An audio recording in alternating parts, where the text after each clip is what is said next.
ਸਤਿ ਸ਼੍ਰੀ ਅਕਾਲ ਜੀ। ਆਪ ਸਭ ਦਾ ਸਵਾਗਤ ਹੈ ਇਸ ਮੰਚ ਤੇ ਧਿਆਨ ਗਿਆਨ ਸੰਗਮ YouTube ਦੇ ਮੰਚ ਤੇ।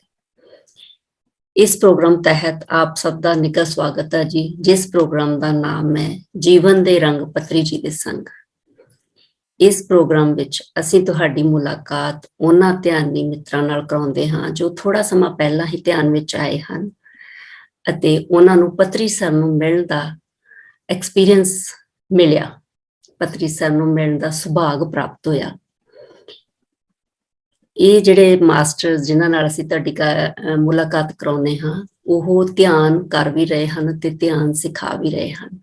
ਇਹਨਾਂ ਧਿਆਨੀ ਫਰੈਂਡਸ ਵਿੱਚੋਂ ਇੱਕ ਸਾਡੇ ਦੋਸਤ ਹਨ ਮੈਮ ਅਰਾਧਨਾ ਅਰੋੜਾ ਜੀ, ਜੋ ਕਿ ਦਿੱਲੀ ਤੋਂ ਹਨ, ਜੋ ਕਿ ਧਿਆਨ ਕਰ ਰਹੇ ਹਨ, ਧਿਆਨ ਕਰਾਉਣ ਦੀ ਸੇਵਾ ਵੀ ਨਿਭਾ ਰਹੇ ਹਨ। ਸੋ ਅਸੀਂ ਮੈਮ ਜੀ ਕੋਲੋਂ ਹੀ ਉਹਨਾਂ ਦੇ ਜੋ ਐਕਸਪੀਰੀਅੰਸ ਨੇ ਕਿ ਉਹ ਧਿਆਨ ਵਿੱਚ ਕਦੋਂ ਆਏ, ਪੱਤਰੀ ਸਰ ਨੂੰ ਮਿਲ ਕੇ ਉਹਨਾਂ ਨੂੰ ਕੀ ਐਕਸਪੀਰੀਅੰਸ ਹੋਇਆ, ਉਹਨਾਂ ਨੇ ਜੋ ਪ੍ਰਾਪਤ ਕੀਤਾ ਇਸ ਧਿਆਨ ਦੇ ਮਾਧਿਅਮ ਰਾਹੀਂ, ਉਹਨਾਂ ਕੋਲੋਂ ਉਹਨਾਂ ਦੀ ਜ਼ੁਬਾਨੀ ਸੁਣਦੇ ਹਾਂ। ਮੈਮ ਅਰਾਧਨਾ ਅਰੋੜਾ ਜੀ, ਬਹੁਤ ਬਹੁਤ ਜੀ ਆਇਆਂ ਨੂੰ ਤੁਹਾਡਾ, ਵੈਲਕਮ ਜੀ। ਅਸੀਂ ਬੇਸਬਰੀ ਨਾਲ ਤੁਹਾਡੀ ਉਡੀਕ ਕਰ ਰਹੇ ਹਾਂ ਕਿ ਤੁਸੀਂ ਆਪਣੇ ਸੋਹਣੇ ਐਕਸਪੀਰੀਅੰਸ ਸਾਡੇ ਨਾਲ शेयर करो जी। सत श्री अकाल मैम जी, बहुत बहुत धन्यवाद आपका जो PSSM मंच पर मुझे आने का मौका दिया, अपना एक्सपीरियंस शेयर करने का मौका। मैं आराधना अरोड़ा दिल्ली से बिलोंग करती हूँ। ध्यान की मेरी यात्रा 3 साल पहले शुरू हुई थी। मैं बचपन से ही बहुत पूजा पाठ करती थी, फास्ट रखती थी, तो यही मेरा रूटीन आगे तक कंटिन्यू रहा। मैं राधा स्वामी सत्संग से भी जुड़ी हुई हूँ, तो नाम जप करती थी, सत्संग सुनती थी। फिर एक दिन अपने ही घर के मंदिर में मैं पूजा कर रही थी। पूजा करने के बाद मैंने अपनी आंखें बंद की और गहरे ध्यान में चली गई। 20-25 मिनट ध्यान में बैठने के बाद जब मैंने अपनी आंखें खोली तो वो एक्सपीरियंस कुछ और ही था। जैसे मेरे साथ एक मिरेकल हो गया था। तो उस चीज को वर्ड्स में डिफाइन करना इजी नहीं है, पर वो एक्सपीरियंस मेरे लिए बहुत ही अच्छा था। बिल्कुल स्ट्रेस फ्री हो गई थी और बहुत अच्छी फीलिंग्स हो रही थी मुझे। फिर क्योंकि मैं शुरू से जॉब में थी तो मुझे इतना समय नहीं मिलता था, पर जब भी मुझे समय मिलता मैं मेडिटेशन करती, अपने बेटे को स्पेशल बोलती कि मुझे डिस्टर्ब नहीं करना, मैं ध्यान कर रही हूँ। हालांकि ध्यान के बारे में मुझे खास पता नहीं था। और फिर मैंने ओशो को सुनना शुरू किया, शिवानी दीदी को शुरू करना मतलब स्टार्ट किया सुनना। तो इस तरह से क्योंकि ध्यान में आना ही अपने आप में एक मिरेकल है, तो मेरा स्पिरिचुअली ग्रोथ होने लगी मेरी, और मुझे समझ में आने लगा कि ध्यान किसे कहते हैं। फिर एक दिन मैंने नीता मैम का कॉन्सेप्ट आ रहा था कर्मा सीरीज के ऊपर 100 अध्याय, मैंने वो कॉन्सेप्ट सुना। वो कॉन्सेप्ट सुनने के बाद तो जैसे मेरा माइंड एकदम क्लियर हो गया, मेरे रीजन ऐसा लगा कि बहुत क्वेश्चंस जो अभी तक सस्पेंस में बने हुए थे वो क्लियर होने लगे। फिर मैंने कर्मा सीरीज के ऊपर सारे कॉन्सेप्ट सुने और ज्ञान भारत से जुड़ गई। और उसके बाद मेरी लाइफ में जस्सी मैम की एंट्री हुई। तो इस तरह से मेरे साथ हो रहा था कि जैसे एक छोटा बच्चा पहली क्लास पास करता है तो उसको प्रमोट होता है, सेकंड क्लास मिलती है, फिर प्रमोट होता है। तो अपने साथ मेरी यही फीलिंग हो रही थी कि जैसे मैं टाइम टू टाइम प्रमोट होती जा रही हूँ। बहुत कुछ सीखने को मिल रहा था मुझे। और जस्सी मैम जब आए तो मैंने उनका कॉन्सेप्ट सुना, तो पहले कॉन्सेप्ट से ही मैं एकदम अवेक हो गई और उनके जो बाकी कॉन्सेप्ट्स थे मैंने सारे सुने।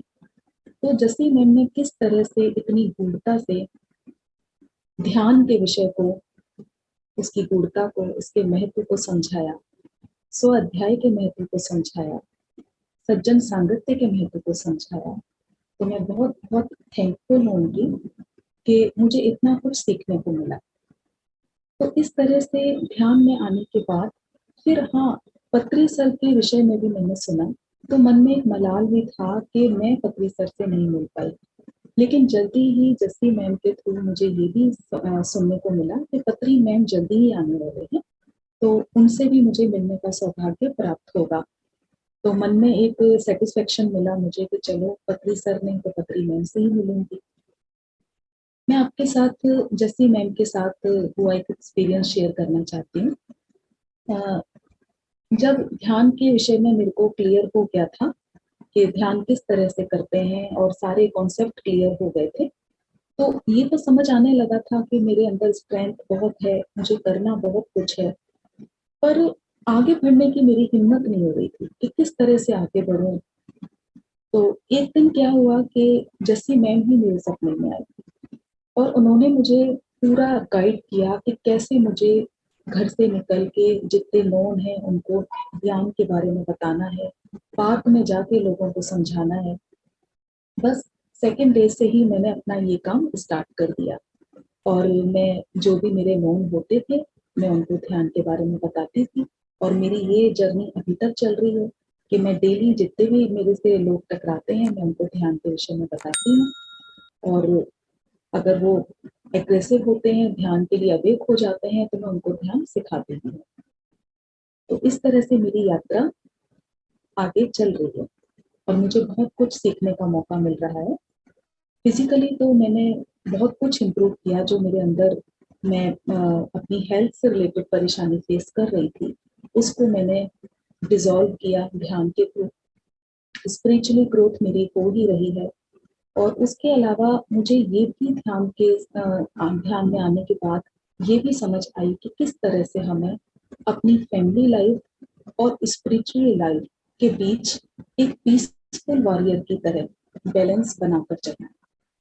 तो ये अपने आप में ही बहुत बड़ी बात है और उसके साथ मैंने ये भी समझा कि किस तरह से पूरी तरह से निष्ठावान होकर ध्यान करना है, स्वाध्याय करना है और सज्जन सागत्य करना है और ये करते हुए आगे बढ़ते जाना है। तो अब पूरी तरह से ध्यान में आने के बाद जागरूक भाव समझ में आने लगा, साक्षी भाव समझ में आने लगा, किससे कितनी बात करनी है, स्पिरिचुअली पूरा अवेक होकर बात करनी है ताकि किसी भी तरह की कोई भी मिस्टेक ना हो। तो ये मेरा अभी तक की ध्यान में आने के बाद की यात्रा है। Thank you Radhana ji. Thank you ma'am. हाँ जी, ਤੁਸੀਂ ਜਿਵੇਂ ਆਪਣਾ ਐਕਸਪਲੇਨ ਕੀਤਾ, ਆਪਣਾ ਐਕਸਪੀਰੀਅੰਸ ਦੱਸਿਆ ਕਿ ਕਿਵੇਂ ਤੁਸੀਂ ਧਿਆਨ ਚ ਆਏ, ਉਹਦੇ ਨਾਲ ਜਿਵੇਂ ਤੁਸੀਂ ਧਿਆਨ ਚ ਆਏ ਹੋ, ਜਿਵੇਂ ਤੁਸੀਂ ਸੇਵਾ ਕਰ ਰਹੇ ਹੋ ਪਾਰਕ ਚ ਜਾ ਕੇ ਜਾਂ ਜੋ ਵੀ ਰਸਤੇ ਚ ਤੁਸੀਂ ਕਹਿ ਰਹੇ ਹੋ ਕਿ ਮਿਲਦਾ ਉਸ ਨੂੰ ਸਿਖਾ ਰਹੇ ਹੋ। ਮੈਮ ਇੱਥੇ ਜ਼ਿਕਰ ਹੋਗਾ ਕਿ ਮੈਮ ਪੰਜਾਬੀ ਬਹੁਤ ਸੋਹਣੀ ਬੋਲਦੇ ਆ, ਪਰ ਚਲੋ ਨਾ ਐਕਸਪੀਰੀਅੰਸ ਆਪਣਾ ਹਿੰਦੀ ਚ ਜਿਹੜਾ ਰਿਕਾਰਡ ਕਰਵਾਇਆ। ਪਰ ਇਸੇ ਐਕਸਪੀਰੀਅੰਸ ਨਾਲ ਹੋਰ ਵੀ ਜਿਹੜੇ ਨਵੇਂ ਧਿਆਨ ਵਿੱਚ ਜੁੜ ਰਹੇ ਆ ਜਾਂ ਧਿਆਨੀ ਸਾਡੇ ਮਿੱਤਰ ਹੋਰ ਆ ਰਹੇ ਆ ਧਿਆਨ ਵਿੱਚ, ਉਹਨਾਂ ਨੂੰ ਬਹੁਤ ਸਾਰੀ ਇੰਸਪੀਰੇਸ਼ਨ ਮਿਲੇਗੀ। Thank you, thank you, thank you Radhana ji, ਤੁਸੀਂ ਸਾਡੇ ਲਈ ਟਾਈਮ ਕੱਢਿਆ। Thank you ma'am. Thank you ਜੀ।